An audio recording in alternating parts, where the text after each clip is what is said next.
Hal brought us a cute and compact portal adventure in August of 1992. This is Kirby's Dream Land for the Game Boy. By 1992, the Game Boy had really begun to come into its own as a platform and started seeing much more well-crafted, action-oriented titles. Starting with the likes of Gargoyle's Quest in 1990, a spin-off title from the Ghosts and Goblins series developed by Capcom that was an impressive game for the handheld and blended action-adventure with skill-based platforming. Of course, by the end of 92 would bring Super Mario Land 2 Six Golden Coins, a flagship title for the Game Boy, for years after. But in between was an unexpected platformer from HAL, directed by Masahiro Sakurai and programmed by the late Satoru Iwata, soon to be major names in the business. Of course, we know now that the cute little puffball character Kirby would go on to be a major name as well and have a long-standing series across Nintendo platforms. With the first hint that Kirby was destined for greatness less than 1 year later with Kirby's Adventure on the NES. By contrast, Kirby's Adventure was an expansive game with a vivid color palette, impressive graphics on the aging system, and it improved on or changed much of the gameplay from the original title. I've often called Kirby's Dream Land a perfect portable game. Not only is it just enjoyable overall, but the game is rather easy to pick up and finish in the length of just about any average commute, not taking much more than 20 minutes to complete, only having 4 complete levels and then a final boss that is preceded by a boss rush.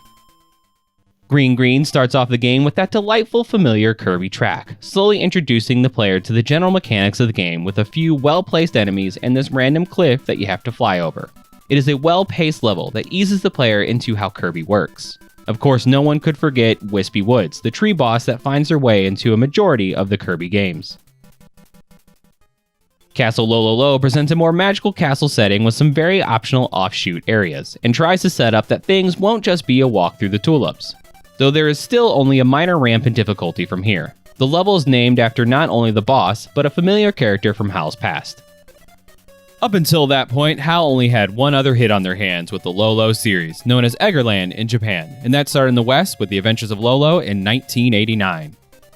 It also starred a cute little round character, there may be a pattern here, except this time he moved around boxes or enemies that got stuck in pink little spheres.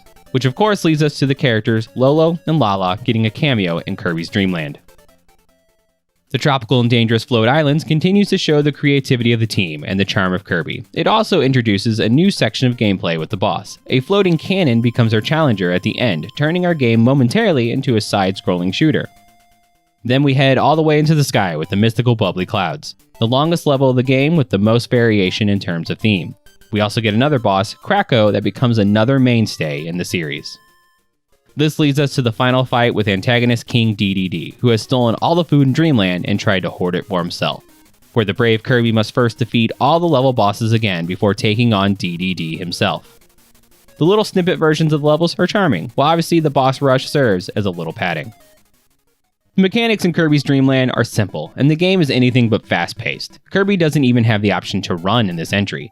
In fact, if you've never gone all the way back and played Kirby's first title, you might be shocked to see that while Kirby still has his most famous move of sucking up enemies and spitting them back out, he can't actually absorb their powers and make them his own.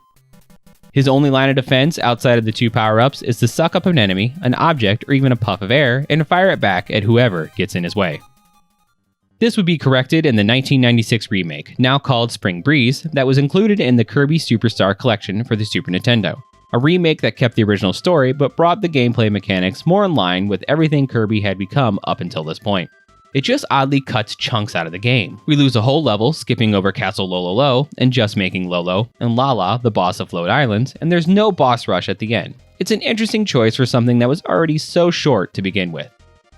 Kirby could fly by filling himself up with air, and could also fly forever until the player blew the air out, which also acted as an attack, which adds a bit of strategy when trying to use the action to move through the stage or avoid enemies. Kirby's Dream Land did do some things that many platforming games at the time did not, which made it unique and also added to the relative easiness of the title. Instead of one long corridor-style level, there were rooms you could pop in and out of. These doors acted as checkpoints as well, keeping Kirby from having to traverse the entire level if the player happened to lose a life.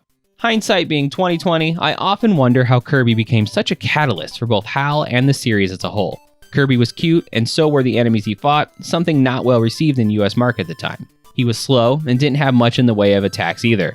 There was some other issues as well. That slowness of gameplay, when paired with any game slowdown, often translated to a feeling of lag as you tried quickly sucking up an enemy or object to fire at another enemy, only to feel like the game wasn't registering your button presses. Kirby flying was weirdly tied to the up button, rather than say a double jump mechanic, giving this odd feeling where you had to press up to fill with air but then tap the jump button to stay afloat, a mechanic that stuck around until Kirby Superstar. That isn't to say that it controls poorly. I wouldn't say that at all. It just had some quirks, and that isn't to say anything about the design was wrong either, just not perfectly aligned with what one would expect for something so well received in 1992. We were well into the edgy Genesis versus Super Nintendo battle by then, after all. Color. Hey, there's an easier way to get color. Get a Game Gear, the full color portable with over 150... Kirby's design obviously had something else that overshadowed these type of things. Real character. Kirby as a whole was fun no matter how you try to break it down. The cuteness of the character tied with the uncomplicated aesthetic of the game paired well together. This all came together with one great soundtrack for the handheld, with tracks that would go on to define the entire series, getting remixed and recomposed a number of times over the years. There probably weren't many gamers at one point that didn't recognize the title track from the first level, Green Greens, and I imagine many more gamers to come will grow to know it as well. Kirby's Dream Land might be the most poorly aged game in the series, and that isn't surprising, but it really deserves the legacy it has. With the ease of play and the length of the game, there's really no reason to not pick this up and give it another playthrough if you just haven't in years or you missed it the first time. Thanks so much for watching this episode of RetroActive, and I'll see you next time.